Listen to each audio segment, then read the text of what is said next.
Lord Dalhousie 1848 से 1856 ईस्वी तक ब्रिटिश राज में यह भारत के गवर्नर जनरल रहे।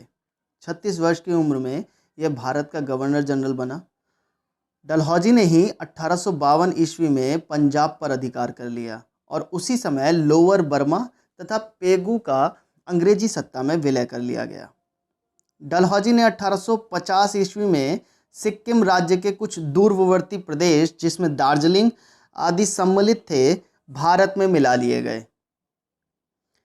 डलहौजी जिस कार्य के लिए सर्वाधिक चर्चित रहा वह उसकी राज्य हड़प की नीति थी। इसने तत्कालीन भारतीय रजवाड़ों को 3 भागों में बांटा था। पहले वो रजवाड़े जो किसी के नियंत्रण में नहीं थे, ना ही किसी को कर देते थे, वे बिना किसी अंग्रेजी हस्तक्षेप के गोद ले सकते थे। दूसरे वो रजवाड़े थे जो मुगल सम्राट अथवा पेशवा के नियंत्रण में थे, परंतु इसके समय में अंग्रेजों के अधीन थे। उन्हें गोद लेने से पहले अंग्रेजों से अनुमति लेना आवश्यक था। और तीसरे वो रजवाड़े, वो रियासतें जिनका निर्माण स्वयं अंग्रेजों ने किया था, उन्हें गोद लेने का अधिकार नहीं था। अतः अपने इस नियम का पालन करते हुए इसने निम्नलिखित और कुछ रजवाड़ों को भारतीय अंग्रेजी राज्य में मिला लिया। जैसे सतारा 1848 में मिलाया गया, जैतपुर 1849 में मिलाया गया, संभलपुर भी 1849 में ही मिलाया गया जो कि उड़ीसा में स्थित था, और बघाट 1850 ईस्वी में मिलाया गया, पंजाब राज्य में स्थित था ये, और उदयपुर 1852 ईस्वी में जो कि आधुनिक मध्य प्रदेश में यह राज्य स्थित था। इसे कैनिंग ने बाद में वापस कर दिया, लॉर्ड कैनिंग। झांसी को 1853 ईस्वी में अंग्रेजी सत्ता में मिलाया गया। यहाँ का शासक गंगाधर राव था जिसकी पत्नी रानी लक्ष्मीबाई थी। नागपुर को 1854 ईस्वी में मिलाया, यहाँ का शासक रघुजी तृतीय था। अवध 1856 ईस्वी में मिला लिया गया। अवध का विलय आउट्रम की रिपोर्ट के आधार पर कुशासन का आरोप लगाकर किया गया था। इस समय अवध का नवाब वाजिद अली शाह था। कोर्ट ऑफ डायरेक्टर्स ने डलहौजी को करौली विलय की आज्ञा नहीं दी थी। डलहौजी ने गवर्नर जनरल पर कार्य के बोझ को कम करने के उद्देश्य से बंगाल में एक लेफ्टिनेंट गवर्नर की नियुक्ति की थी।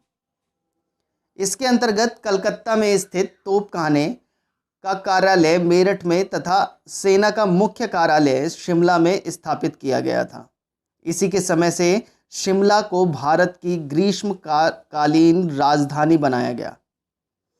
डलहौजी ने कुछ शिक्षा संबंधी सुधार भी किए थे।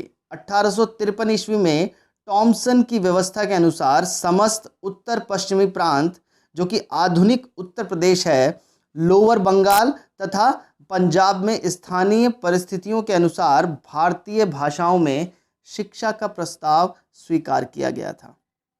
1854 ईस्वी का चार्ल्स वुड का डिस्पैच जो विश्वविद्यालय शिक्षा से संबंधित था, इन्हीं के समय में पारित हुआ था। डलहौजी के काल में भारत में 1853 ईस्वी में प्रथम रेलवे लाइन बंबई से थाने के बीच बिछाई गई तथा दूसरी रेलवे लाइन 1854 में कलकत्ता से रानीगंज के बीच बिछाई गई थी। डलहौजी के समय में ही प्रथम विद्युत तार सेवा कलकत्ता से आगरा के बीच प्रारंभ हुई।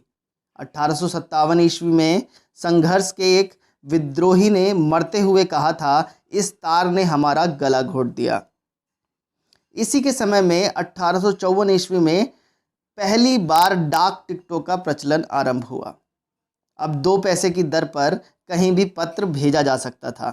1854 ईस्वी में पारित पोस्ट ऑफिस एक्ट द्वारा 3 प्रेसिडेंसियों में डाकघरों की अच्छी देखरेख के लिए एक महानिदेशकों की नियुक्ति की गई।